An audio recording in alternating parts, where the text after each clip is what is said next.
And off the top here at 6, a mother shot dead, her body discovered in an alley. A week later, who killed her remains a mystery. Tonight, we're talking to the family of A'Nya Raymond. Someone found her body right behind a row of houses near 41st and Hampton a week ago. Her little boy found wandering that street 3 miles away.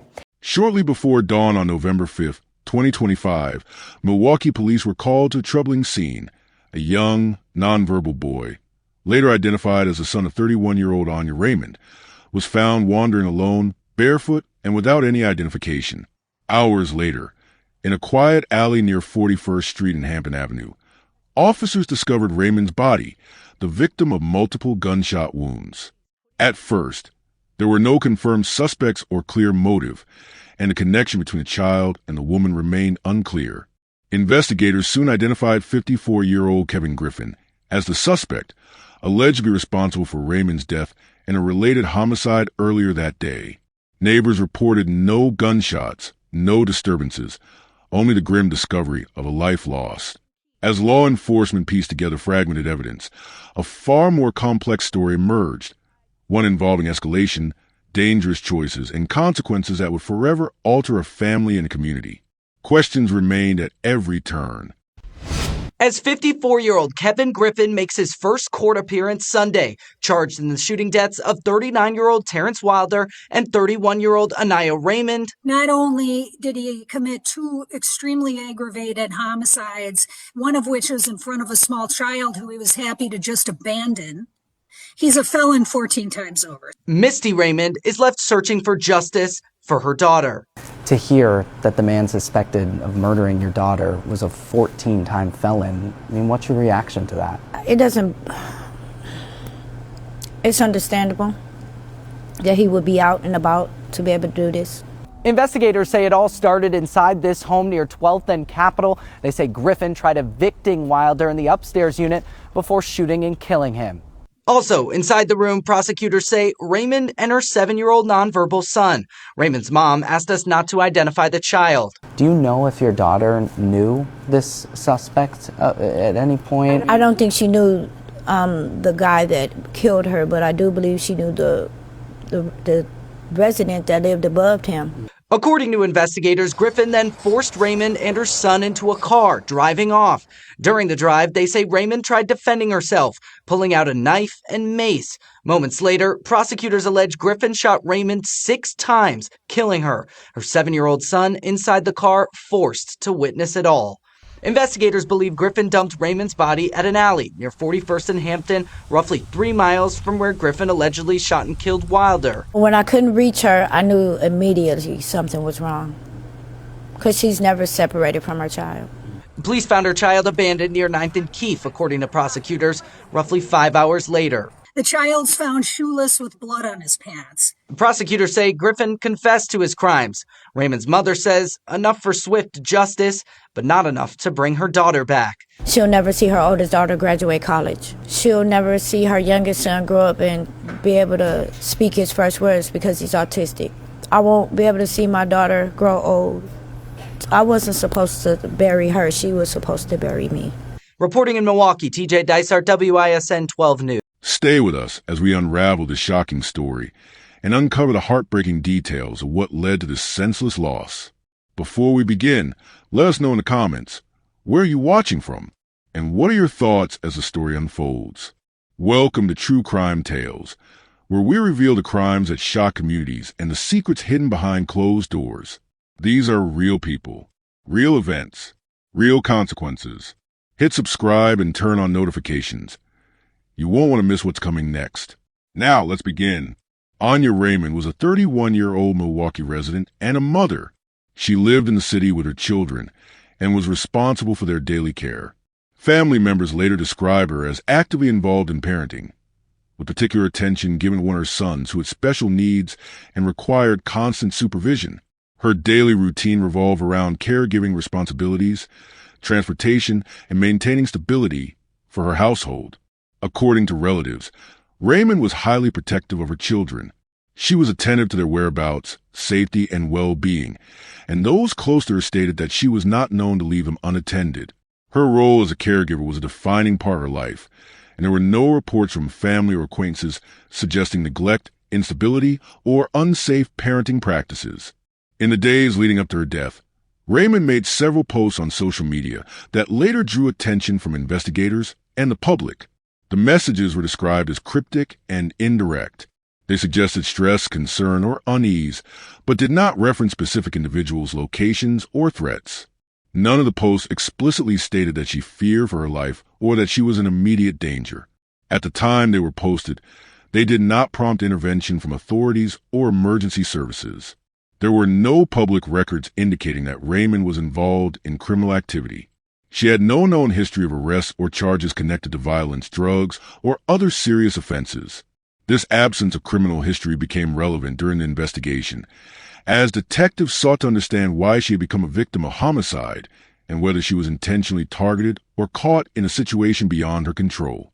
After her death, Raymond's digital footprint became a key element in reconstructing her final hours.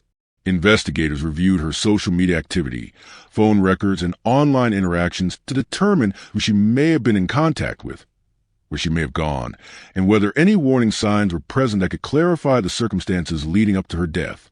These records provided a partial timeline, but did not immediately reveal a clear motive or suspect. In the early morning hours of November 5th, Milwaukee police received a call reporting a young child wandering alone in the city.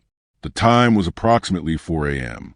The caller reported that the child was walking without supervision and appeared disoriented. When officers arrived, they found a young boy who was barefoot and without socks. He was not wearing weather-appropriate clothing for the time of night and had no personal belongings with him. The child was nonverbal and unable to provide his name, address, or the identity of a parent or guardian. Officers immediately noted the unusual nature of the situation. Several factors raised concern during the initial interaction. The time of night was significant, as few children are outside at that hour without adult supervision. The lack of shoes or outerwear suggested that the child had not left the home intentionally or under normal circumstances. There was no adult in the immediate area searching for him, and no nearby reports of a missing child had yet been filed. At that point, police did not know the child's identity or that he was connected to a larger criminal event. There was no indication that a crime had occurred, only that the child was in a potentially dangerous situation. Officers followed standard protocol by ensuring the child's immediate safety. He was transported to a secure location, while police began efforts to identify him and locate his family. Authorities canvassed the surrounding area, checking nearby residences and reviewing missing child reports. Because the child could not communicate verbally, identification was delayed. Officers did not yet know that the child's mother had been killed hours earlier, nor that the location where he was found was several miles away from where her body would later be discovered. Later that same morning, police received another call, this time from a resident near the area of 41st Street and Hampton Avenue. The caller reported seeing a body lying in a nearby alley. The alley was described as quiet, with minimal foot or vehicle traffic during overnight hours. Responding officers arrived at the scene and confirmed the presence of a deceased adult female. The victim had sustained multiple gunshot wounds.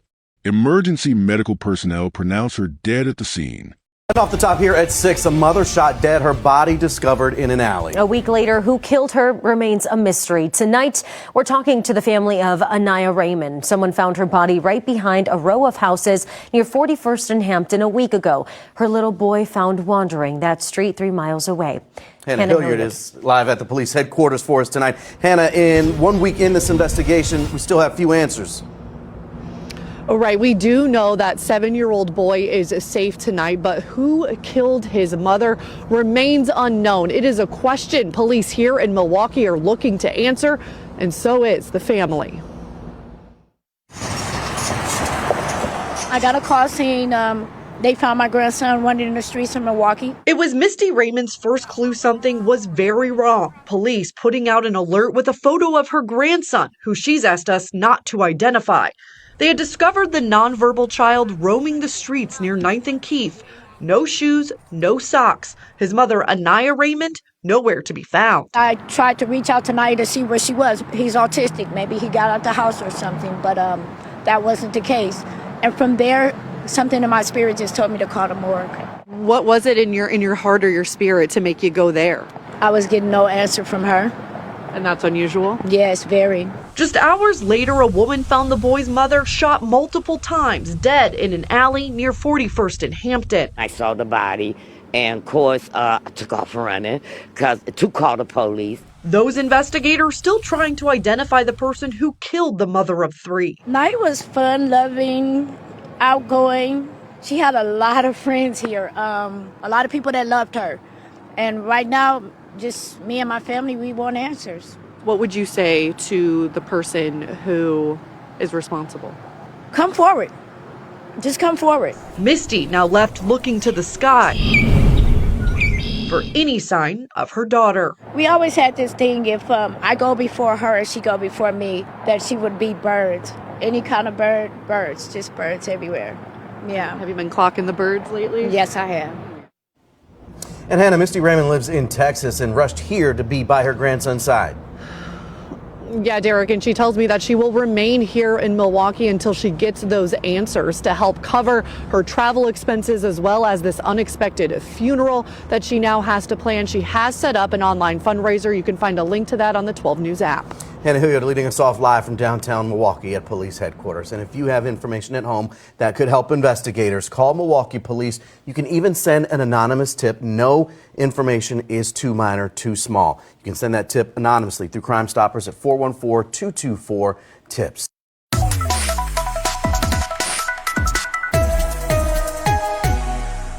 The alley did not show signs of a prolonged physical struggle. There was no overturned property, damaged fencing, or visible evidence suggesting a chase or confrontation had taken place at that location. Neighbors in the area were interviewed. Several stated they had not heard gunshots during the night. Others reported no yelling, arguments, or disturbances that would have drawn attention. This raised early questions for investigators about whether the shooting occurred elsewhere and whether the alley was a secondary location where the body had been left. The victim did not immediately have identification on her person. Police worked to identify her through fingerprints and other methods. Once identification was confirmed, the woman was named as A'Nya Raymond. As detectives continued their investigation, they made a critical connection. The woman found dead in the alley was the mother of the young boy who had been found wandering alone hours earlier. The child, located at 4 a.m., was Raymond's son. This connection shifted the scope of the investigation. What had initially appeared to be two unrelated incidents, a wandering child and a homicide, were now clearly linked. Investigators began working backward to determine how the child became separated from his mother when Raymond was last seen alive, and how her body came to be in the alley miles away from where her son was found. Once the connection between Raymond and the child was established, investigators prioritized reconstructing the timeline. Detectives reviewed surveillance footage from nearby streets, businesses, and traffic cameras. They analyzed phone records to determine Raymond's last known communications and movements. The absence of witnesses and the lack of audible gunfire reports complicated the early stages of the case. The discovery that Raymond's son had been abandoned significantly expanded the seriousness of the investigation. Authorities now faced not only a homicide, but also questions surrounding child endangerment and potential abduction. The deliberate separation of a child from his mother suggested intentional actions rather than a random act of violence. From that point forward, the case was treated as a complex and coordinated sequence of events rather than a single isolated crime. Investigators continued gathering evidence to determine how Raymond encountered her killer, why she was targeted, and how the events of that morning unfolded before police were alerted.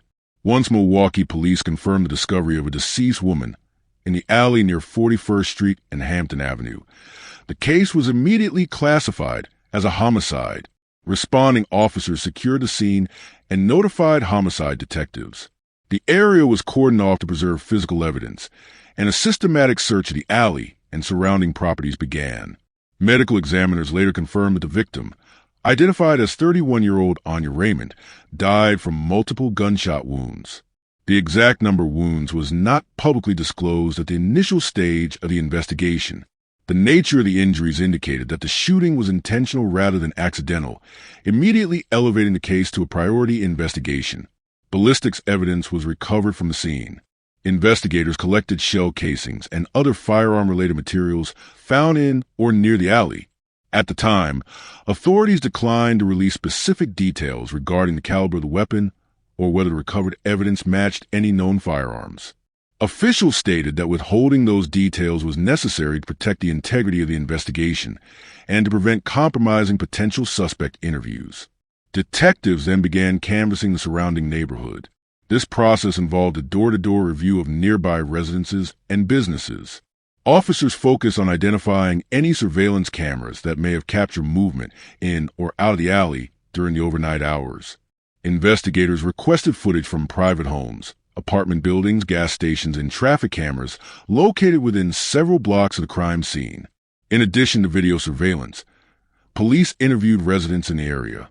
Neighbors were asked whether they had heard gunshots, arguments, or unusual activity during the late night or early morning hours. Multiple residents told investigators they did not hear gunfire. This absence of noise reports immediately raised questions for detectives. In a residential area where gunshots are typically noticeable, the lack of reported sound suggested two possibilities. Either the shooting occurred at a different location, or the alley was not the primary crime scene. Investigators also examined vehicle movement during the overnight hours. This included reviewing traffic camera footage, license plate reader data, and witness accounts of cars entering or exiting the alley. Detectives considered whether a vehicle may have been used to transport the victim after she was shot. Tire impressions and any signs of dragging or repositioning of the body were carefully documented. As the investigation continued, the lack of physical evidence consistent with a prolonged struggle further supported the theory that the alley may have been a secondary location. There were no signs of defensive damage to nearby structures, no overturned objects, and no visible blood trail extending through the alley. These findings suggested the shooting may have occurred elsewhere, with the victim later placed in the alley to delay discovery. While detectives worked the homicide scene, another critical piece of the case was unfolding elsewhere in the city. As news of the homicide became public, details surrounding the case quickly spread across Milwaukee. Reports that a woman had been found shot to death were soon followed by information about a young child discovered wandering alone hours earlier. Once authorities confirmed that the child was Raymond's son, public concern intensified. Family members were notified and began traveling to Milwaukee after learning of Raymond's death. According to police and media reports, relatives were focused on securing the safety of the surviving children and understanding the circumstances surrounding the homicide. The family worked closely with law enforcement as investigators continued to piece together the timeline. Raymond's mother made a public appeal, asking anyone with information to come forward.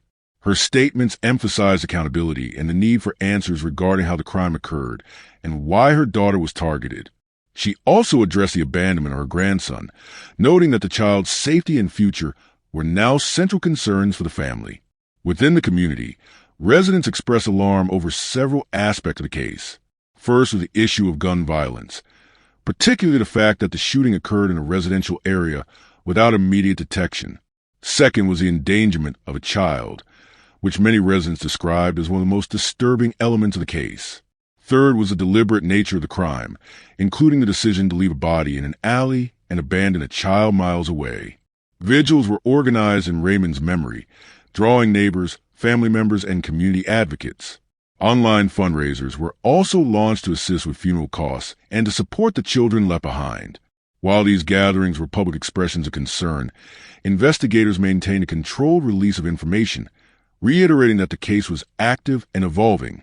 Behind the scenes, detectives were beginning to realize that the homicide was part of a broader and more complex sequence of events. As investigators continued examining Raymond's death, evidence began pointing toward a second crime that had occurred earlier the same day.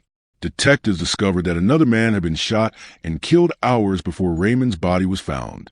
This revelation shifted the direction of the investigation. Police identified Kevin Griffin, 54, as a suspect connected to both deaths. According to court records and statements from law enforcement, the first homicide involved a man who was Griffin's tenant. The killing reportedly occurred during a dispute between the two men. Investigators determined that the earlier shooting took place at a separate location and involved an argument that escalated rapidly. While the full details of the dispute were not immediately released, Authorities indicated that the conflict involved issues related to the tenant-landlord relationship. As detectives reconstructed the timeline, they concluded that Raymond's killing occurred after the tenant's death. This finding was critical. It established that the alley homicide was not random and was likely connected to the earlier shooting. Police alleged that Griffin was responsible for both killings. The connection between the two cases explains several unanswered questions, including why Raymond may have been targeted and why her death appeared calculated rather than impulsive. Investigators began to examine whether Raymond had witnessed or become aware of the first homicide, making her a perceived liability in the suspect's view. Once Griffin was identified, investigators consolidated evidence from both crime scenes. This included ballistic comparisons, witness statements, and digital data. The case was no longer viewed as a single homicide, but as a sequence of violent acts carried out within a short time frame. This turning point marked the beginning of the prosecution phase, as authorities prepared to formally charge Griffin and present the case as a connected series of crimes rather than isolated incidents. Our TJ Dysart live at the home where this all started. TJ, prosecutors say he admitted to the murders. And James, in court today, a commissioner setting Griffin's bond at $500,000. Investigators say this all started when Griffin was trying to evict someone from the upper unit of this home before shooting and killing him. Family identifies that tenant as 39-year-old Terrence Wilder. Prosecutors say Griffin believed Wilder was involved in a drug deal in the upstairs unit. They say a second victim, A'Nya Raymond, was also in the room with her child. Investigators say after shooting and killing Wilder in his bed, Griffin forced Raymond and her child into a car. On the drive, prosecutors say Raymond tried to defend herself, pulling out a knife and mace, but Griffin shot her 6 times, killing her. Prosecutors say they don't know where Raymond was shot along the drive, but they say her body was dumped in an alley near 41st and Hampton, just about 3 miles away from Griffin's home. It's 5 hours after prosecutors say Griffin dumped Raymond's body that police then found her 7-year-old nonverbal child wandering near 9th and Keefe without shoes or socks. The child's found shoeless with blood on his pants. Not only did he commit 2 extremely aggravated homicides, one of which was in front of a small child who he was happy to just abandon, he's a felon 14 times over. TJ back with us live. We are still waiting on this criminal complaint, TJ, which will have more details, but that boy's safe with family tonight. His grandmother, Misty Raymond, came to Milwaukee from Texas. She says she's taking care of the boy. The family has started a fundraiser for support. We've linked that in both our app and website. TJ Dysart live near 12th and Capitol tonight. TJ, thank you.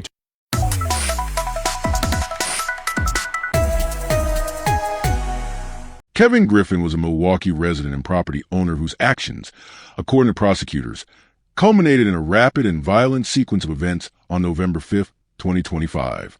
Court records indicate that Griffin had an ongoing dispute with a tenant living in one of his properties. This dispute reportedly involved money and allegations of drug-related activity. Investigators would later describe this conflict as a starting point of a chain of events that unfolded within a compressed time frame and resulted in 2 deaths and the abandonment of a child. Griffin's background became central to the case once authorities confirmed that he was legally prohibited from possessing a firearm. Despite this restriction, prosecutors allege he had access to and used a gun during both fatal incidents.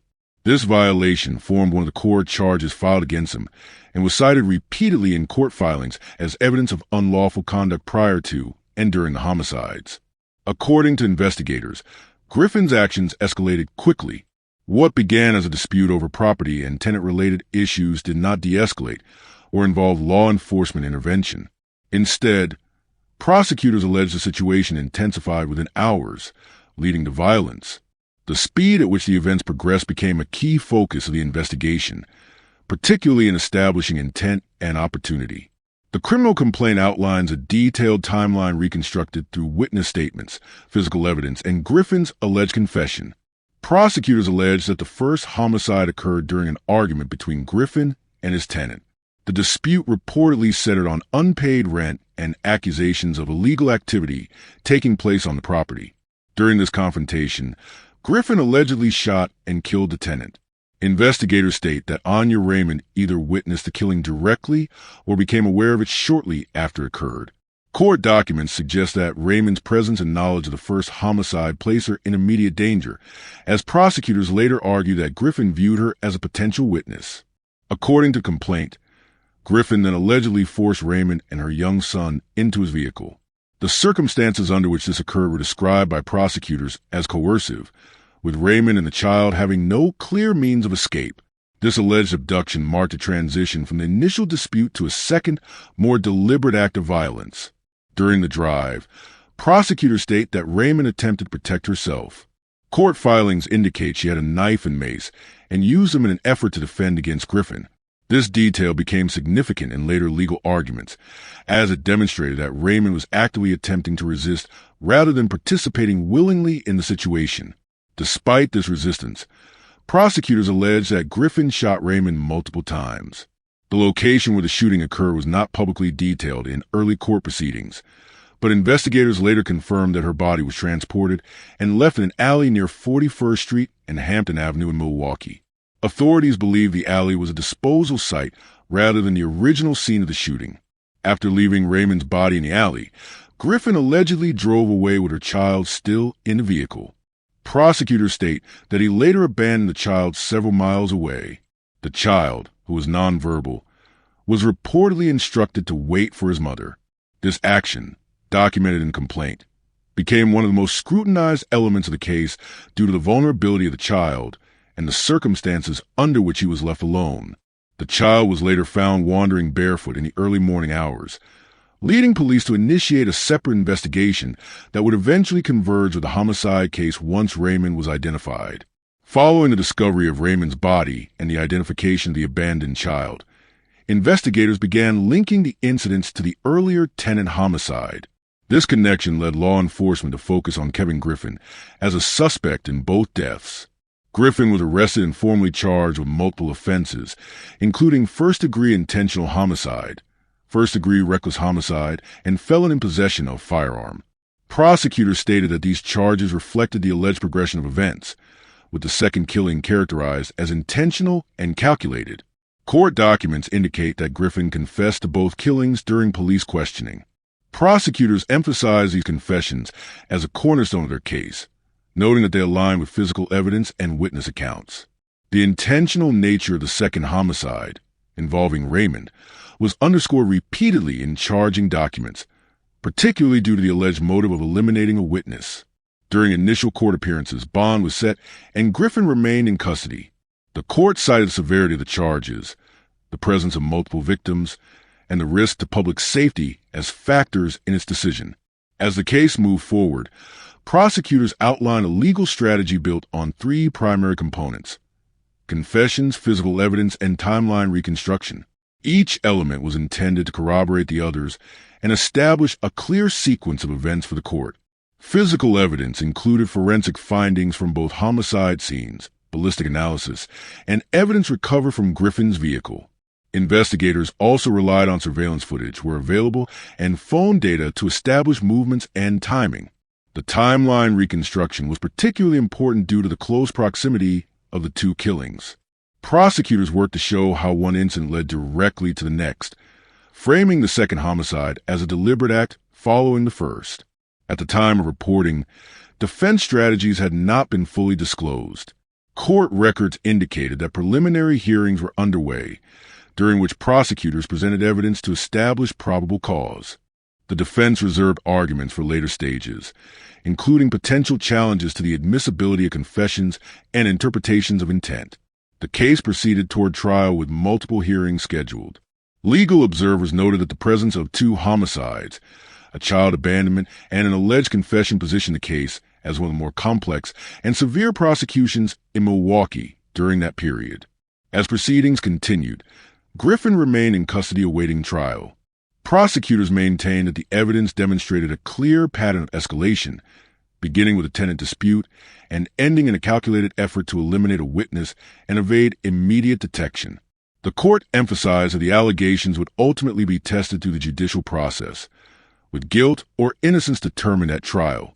Until then, the charges reflected the state's interpretation of the evidence and the seriousness of the alleged conduct. This case remains a detailed example of how quickly disputes can escalate into multiple criminal acts and how investigative work, combined with court documentation, can reconstruct a sequence of events that initially appeared disconnected. One of the most consequential aspects of this case centers on the surviving child of A'Nya Raymond. In the early hours of November 5th, 2025, the child was located by Milwaukee police wandering alone, barefoot and without socks, several miles away from where Raymond's body would later be discovered. At the time, authorities had no immediate indication that the child was connected to a homicide. The child was nonverbal and unable to provide identifying information, which delayed the process of reunification. Following the identification of Raymond later that morning, investigators confirmed the child was her son. The child was subsequently reunited with family members, and custody arrangements were handled through appropriate family and child welfare channels. Law enforcement officials stated that the child was physically unharmed at the time he was found. Authorities later clarified that, based on available evidence, the child did not witness the shooting that killed his mother. Investigators determined that the child was separated from Raymond prior to homicide or during events that did not place him at the immediate scene of the gunfire. This distinction became significant as the case progressed, both legally and publicly, as it addressed concerns about direct exposure to the act of violence. Details regarding the child's long-term care, mental health considerations, and living arrangements have not been publicly disclosed. Officials and family members indicated that such matters were intentionally kept private to protect the child's well-being. No further statements were released regarding counseling, therapy, or guardianship beyond confirmation that the child was placed with relatives. Despite limited public information, the fact that the child was allegedly abandoned alone in the early morning hours became a defining element of the case. Prosecutors later alleged that the suspect intentionally left the child in a separate location after the homicide. This action was cited in court documents as part of the broader sequence of events and was frequently referenced during media coverage as an aggravating factor. The case drew widespread media attention almost immediately following initial reports. Early coverage focused on two developments that occurred within hours of each other: the discovery of a young child wandering alone and the recovery of a woman's body in a Milwaukee alley. Once authorities confirmed the connection between the two, the story expanded beyond a single homicide. National and regional outlets covered the case extensively, highlighting three central elements: the abandoned child, the double homicide, and the alleged motive behind the killings. Media reporting emphasized that the suspect was charged in two separate deaths that occurred within a short time frame, which raised questions about escalation and intent. As details from the criminal complaint became public, coverage increasingly focused on the allegation that Raymond was killed because she had knowledge of the earlier homicide. Prosecutors asserted that the second killing was intended to eliminate a potential witness. This claim shifted the narrative from a single act of violence to a sequence of decisions made over several hours. In addition to case-specific facts, media outlets used the story to examine broader systemic issues. One area of focus was gun access, particularly the suspect's alleged possession of a firearm despite being legally prohibited from owning one. Reports questioned how the weapon was obtained and whether enforcement gaps contributed to the outcome. Tenant-landlord disputes were also examined, as the first homicide allegedly stemmed from a conflict involving rental property and financial disagreements. Commentators noted that disputes of this nature are common, but rarely escalate to fatal violence, prompting discussion about warning signs and conflict resolution failures. Community violence in Milwaukee became another recurring theme in coverage. Journalists contextualized the case within broader patterns of gun-related incidents in the city, citing statistics and prior cases. While these reports did not attribute blame to specific institutions, they raised concerns about recurring cycles of violence and the impact on families and neighborhoods. Public scrutiny intensified as court proceedings began. Community members attended hearings, followed updates through news outlets, and discussed the case on social media. While official information remained limited to court filings and police statements, public interest remained high due to the involvement of the child and the alleged intent behind the crimes. Despite the volume of information released through official channels, several questions remain unresolved or incompletely answered. One key question concerns why A'Nya Raymond was present during the events surrounding the first homicide. Court documents indicate she was at or near the scene, but do not fully explain the nature of her relationship to the first victim or why she became involved in the unfolding situation. Another unresolved issue is whether the first killing could have been prevented. Reports suggest there were ongoing disputes between the suspect and his tenant prior to the shooting. It remains unclear whether prior complaints, warnings, or interventions occurred, or whether authorities had any opportunity to intervene before violence escalated. Questions have also been raised about whether warning signs were overlooked. These include the suspect's access to a firearm, prior conflicts, and any indications of escalating behavior. While investigators have not publicly identified missed opportunities, the case has prompted discussion about early intervention in disputes involving firearms. Additionally, investigators have not confirmed whether all potential witnesses have been identified. While prosecutors allege that Raymond was killed to prevent her from serving as a witness, it is not known whether others may have had knowledge of the first homicide or the events that followed. Law enforcement has not indicated whether additional witnesses are being sought. This case demonstrates how rapidly violence can escalate when multiple factors converge within a short period of time. What began as a dispute between two individuals evolved into a sequence of actions resulting in 2 deaths and the abandonment of a child. The events underscore the vulnerability of bystanders, particularly children, who could become involved in violent situations without warning or choice. The case illustrates how decisions made in moments of confrontation can have consequences that extend far beyond the immediate individuals involved. It also highlights the lasting impact of impulsive retaliation. Even as legal proceedings move forward and accountability is pursued to the court system, the outcomes cannot be reversed. The legal process will determine criminal responsibility, but it cannot restore what was lost. As the case continues through the justice system, it remains a subject of examination for law enforcement, policymakers, and the public. The broader implications extend beyond one courtroom, raising ongoing questions about prevention, intervention, and the structures intended to reduce violence before it occurs. If you found this story as gripping and heartbreaking as we did, don't forget to like this video and share it with others. And if you want to hear more true crime stories that uncover the mysteries behind these tragic events, make sure to subscribe to our channel and turn on the notification bell. You won't want to miss our latest stories, updates, and discussions. Thank you for joining us on this journey to seek justice and explore the truth. Together, we can make a difference. Until next time, stay safe and stay aware.